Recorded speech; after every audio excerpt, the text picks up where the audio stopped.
Welcome to the Omnia Sol Art Show, the glitch art talk show hosted by Omnia Sol. Episode 40.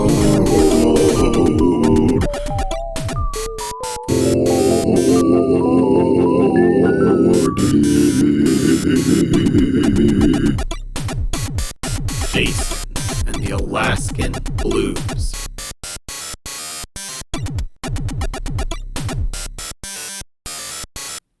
Hello, everyone, and welcome to the 40th episode of the Omnia Sol Art Show, also known as TOSAS.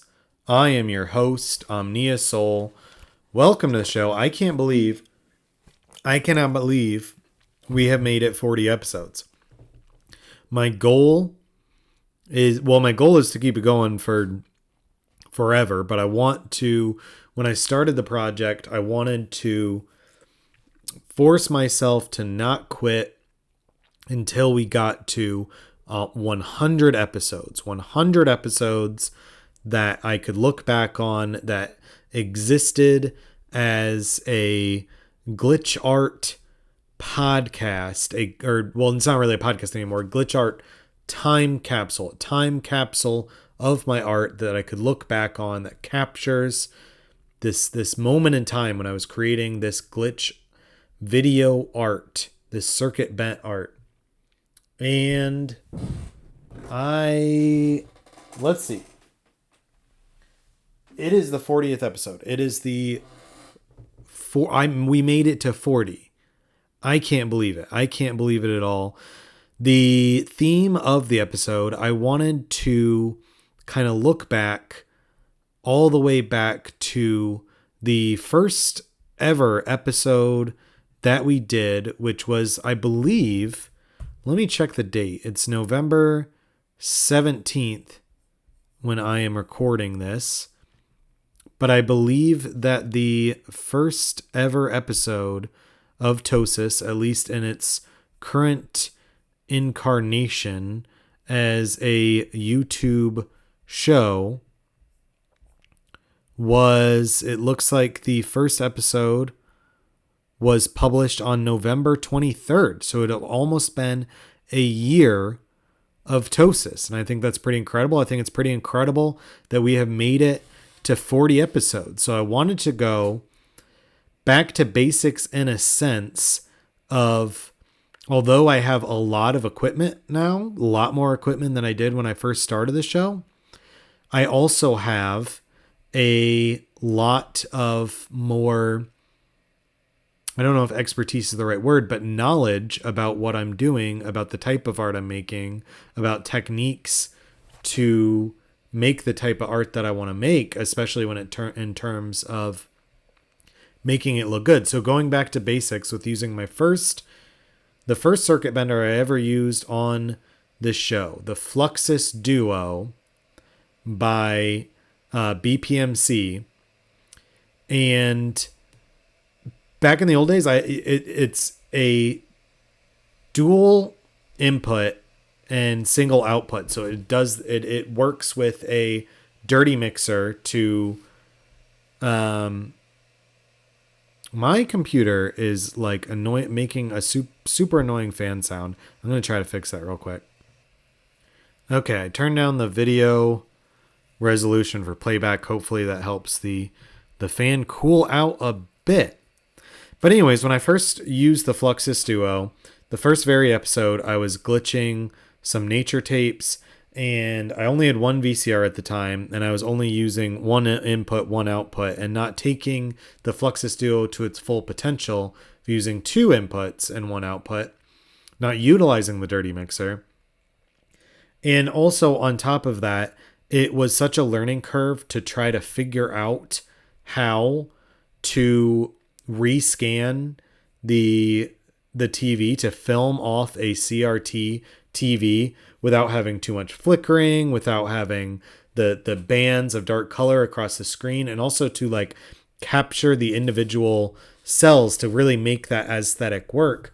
And it took me a very long time, if you're just tuning into TOSAS for the first time on the 40th episode, you don't have to worry. If you were wanting to get into glitch art and having the same problem, you don't have to make a video show 40 episodes in before you figure out the right technique to film off your CRT, or rescan, as they call it in the glitch art world.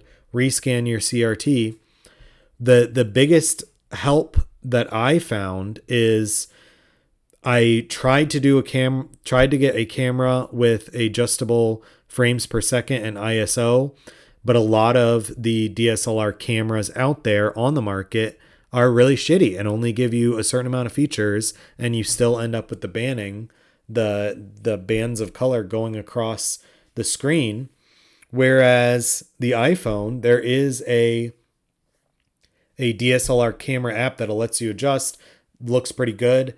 Sometimes it doesn't export the video. It's a big headache. It's a big waste of $4 because they can't make the app correctly to export the video correctly. My biggest solution in all of this glitch art and all of making this show and rescanning the TV is that I don't have a super fancy camera that can do that. But what I do have, I have my iPhone, and with my Creative Cloud, I have an app called, I believe it's called Premiere Rush, which I mistakenly called Premium Rush on the Premium Rush episode, which we thought was a brand of poppers.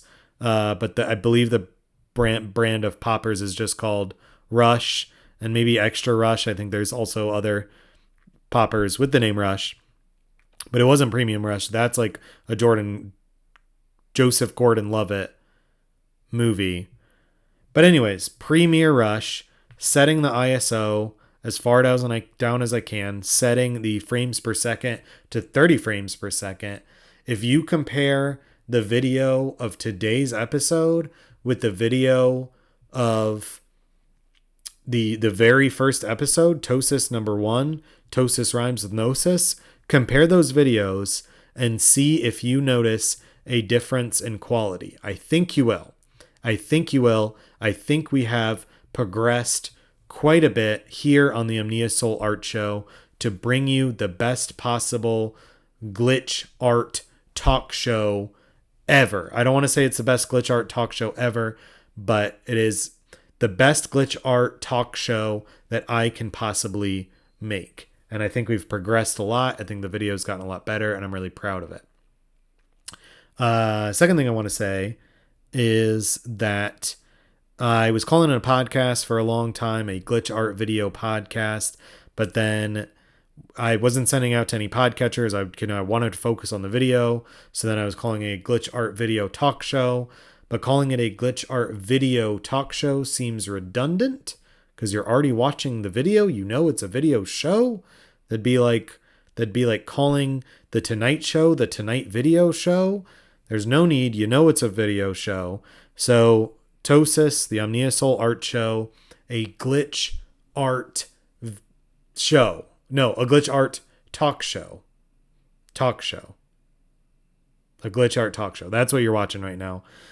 Anyways, the theme of the episode, I wanted to bring in some nature tapes because that's what we started with. And also on the fourth episode, I glitched Sinbad and the Seven Seas, which was a classic from the special effects by Ray Harryhausen. So I wanted to work in another Ray Harryhausen. Jason and the Argonauts. We've got a nature VHS called Touring Alaska, and our musician of tonight, local host not found, is my friend Keith, and he actually mailed me some VHS of, what was it called again? Hill Street Blues, a police, I don't know if it's a drama. He had a bunch of VHS with hours and hours of Hill Street Blues on the VHS. And oh yeah, it's a drama from 1981. So the name of the episode is Jason and the Alaskan Blues. So there you go. We're mixing in very stuff from the very beginning of TOSAS with stuff that I want to kind of pursue in the future of TOSAS, which is finding more found tapes, more tapes of recorded TV, because I think that as this show exists of a time capsule of my art, found tapes also, all tapes I guess exist as a time capsule, but as opposed to just movies or TV show, how they're intended, recorded tapes from the TV, you get these nice working in of the old advertisements. And I really think that adds to the vaporwave aesthetic. It adds to what I'm trying to do of making a time capsule of my art by utilizing and artistically transforming other people's time capsules. So if you have some old videos, your parents are getting rid of them, you're getting rid of them, whatever they are, you want to see them glitched on the show, reach out to me. I'll get you my address. Hopefully one day I'll have a P.O. box that I can just post on the show. But I can get you a way to mail me those tapes, and I can glitch them on the show, and that'll be cool. I want to keep making, obviously it's the Omnia Sol art show, but I want to keep making TOSAS a collaborative project, because like all artistic projects, TOSAS is collaborative. One, I couldn't do it without you, the viewers, because it's like then I'd just be talking to myself. Two, I couldn't do it without the great musicians who let me use their music on the show, and we create this collaborative project together. They provide the sound, I provide the video. We make magic together. And three, this entire project, this entire TOSAS could not be possible, I would not have the ammunition to keep going, the motivation to keep going, if it were not for the Patreon patrons. And that's why from here on out, all future episodes, including this one, patrons on the $5 level or above, you're getting your name or whatever you want, whatever name you want to go by, whatever you want to promote, as long as it's not something evil. Anything you want, we'll throw you in the credits of TOSAS to let the world know that you helped make the Omnia Sol art show possible. But anyways, without further ado, we're going to go ahead and play our first song of the night. This song is coming to you, as I said earlier, from my friend Keith, from the music. The project is called Local Host Not Found, and the EP is called Late to Tea Time EP. And it says here, Locus Host Not Found was founded 20 years ago at a college radio station. And the really cool thing about Keith is we met on Twitter, we became Twitter friends, and have collaborated on different like comedy stuff. But the really cool thing about Keith is that I was sharing some of my music stuff that I was working on with Keith, and Keith started working on music and was like, "Hey, where are you putting your music up? Like, this is so fun getting back into the game of making music." And I said, everything I'm doing is sample based. A lot of what you're doing is sample based. Throw it up on Bandcamp. Bandcamp seems to be the most artist friendly service, whereas things like Spotify and other streaming platforms, you really have to prove that all the sounds you made were your own sounds. Bandcamp doesn't seem to ask as many questions. But yeah, it's really cool stuff. I think it really goes along well with the vaporwave aesthetic, and I'm really excited for you all to hear it. So this first song that we're going to play off the EP is called AT&T, and I really hope you like it, and we will be back with you after the show. Oh, before we go, you can find this EP, Local Host Not Found, Late to Tea Time EP,